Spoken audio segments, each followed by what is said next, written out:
everyone! This is Jung Fernando from Damfer Financials. In personal finance, palagi nating nadidinig ang importansya ng pagkakaroon ng solid financial foundation. Sabi nila, having one could mean the difference between living paycheck to paycheck and achieving lasting wealth or stability. Ngunit, ang tanong ng marami, paano nga ba natin ma-achieve ang solid financial foundation na ito?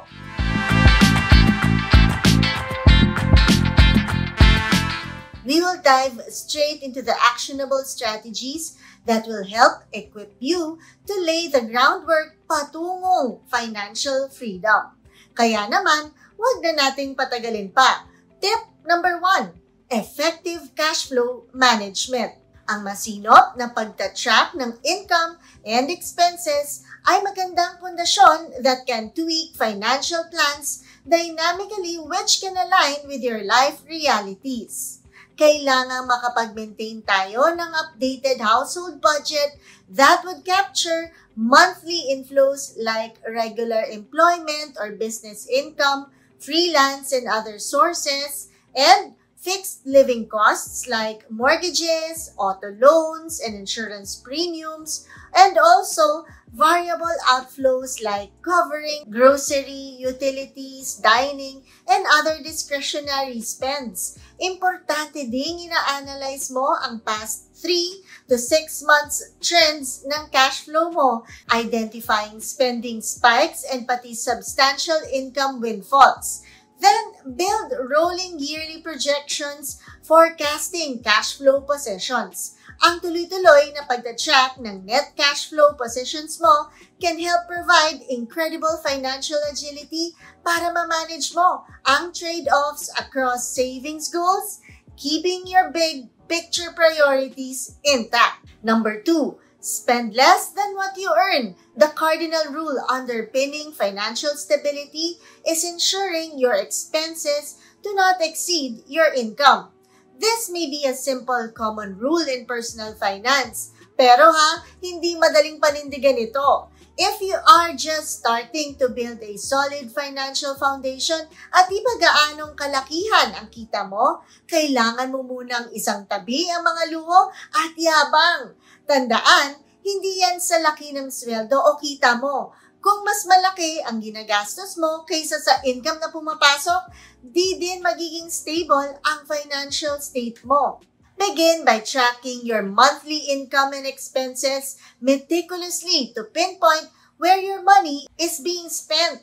Categorize expenses as essential living costs, financial obligations, and discretionary lifestyle spending.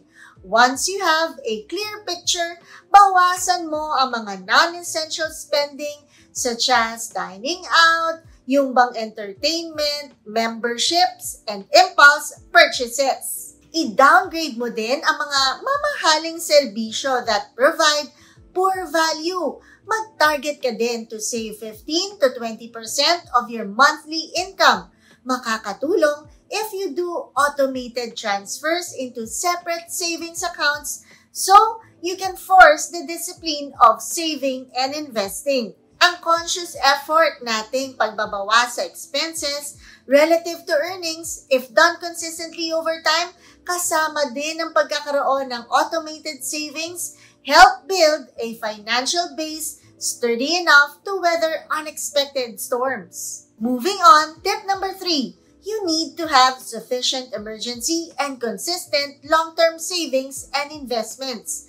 Ang savings natin ang nagsisilbing financial cushion protecting us against unexpected crises like medical issues or job losses. Remember, as a rule of thumb, ang emergency fund natin ay di po dapat bababa ng 3 to 6 months worth our monthly living expenses.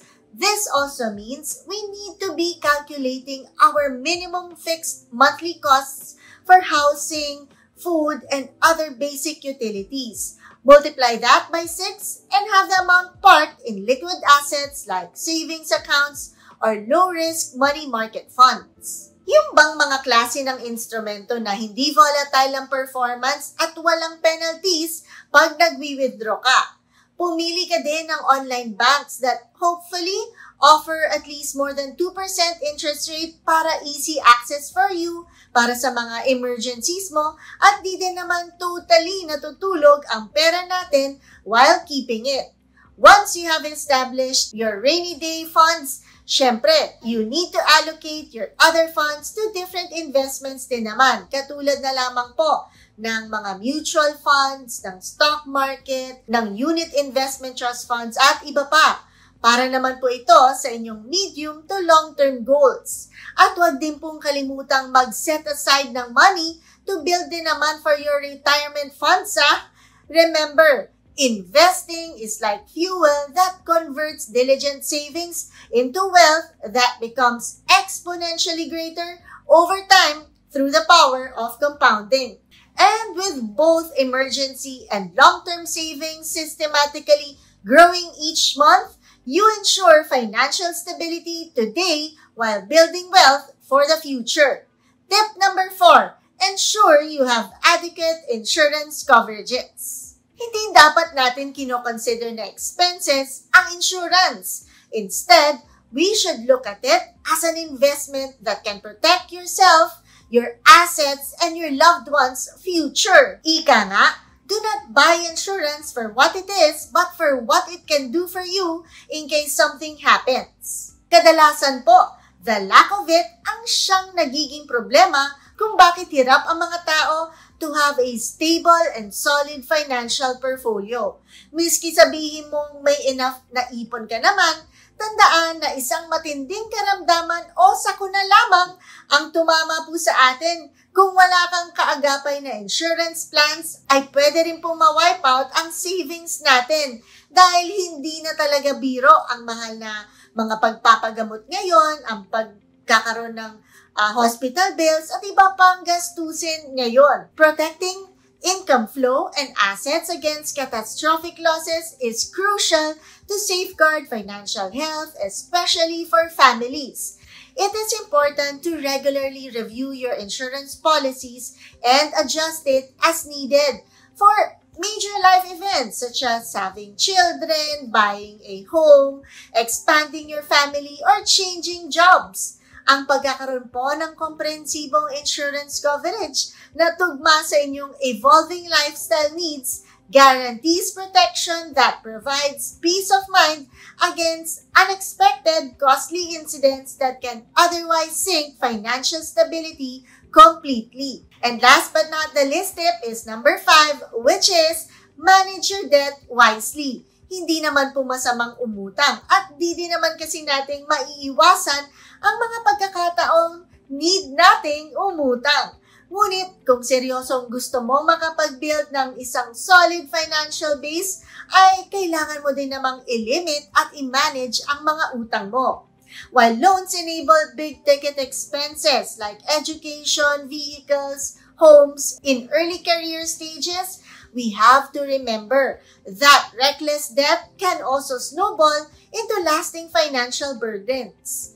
Sadly, ito ang nangyayari sa iba nating mga kakilala na kung tutuusin ay mga matatanda at retirable na, pero di pa rin po makatigil sa pagtatrabaho dahil di pa daw sila tapos magbayad ng mga nagsi-accumulate na utang nila. Kaya naman, you really have to think carefully before taking out a loan, ha? And para po tulungan kayo, ito ang ilan sa mga bagay na dapat nating kinoconsider pagdating sa ating decision-making patungkol po sa mga pangungutang. Number 1, differentiate good and bad debts. Ang good debts ay ang mga klase ng utang na may inaasahan kang valuable o mas malaking balik sa'yo after. For example, tuition fee, home mortgages, or personal loan para sa negosyong ini-expect mong kikita ka eventually. On the other hand, ang mga bad debts naman ay kadalasan klase ng mga utang na patungkol po sa luho.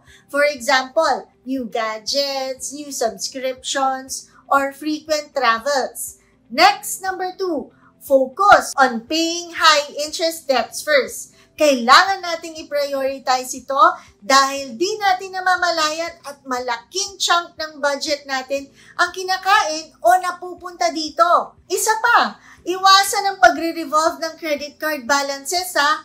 Kung kaya mo namang bayaran, pay it in full na. Remember that your loan obligations shouldn't exceed 30% of your annual income. Likewise, ensure that your bills are addressed before due dates. Mag-set ka ng mga payment reminders via email, text, or calendar alerts and schedule online payments in advance. Staying on top of financial obligations before due dates maintains the stability of expenses against income, protects credit health, and prevents unnecessary fees from eroding your hard-earned money. In conclusion, ang pagkakaroon po ng solid financial foundation ay mahalaga upang ma-achieve ang financial security at maabot ang ating long-term goals.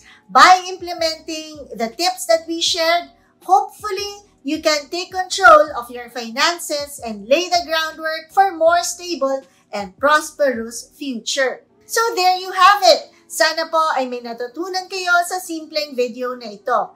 If you have friends or relatives who might be interested in these kinds of contents, we hope you can share this video with them. And for those who haven't pa din po, please do like and subscribe to our social media accounts here in YouTube, Facebook, TikTok, Instagram, at iba pa para lumaki po ang ating RFF community. Dahil habang lumalaki po tayo, that also means ay mas marami pa po tayong taong pwede pang matulungan. Again, this has been Jung Fernando saying thank you so much for watching and for the continued support. And we'll see you in our next video. Stay safe and God bless mga ka-RFF!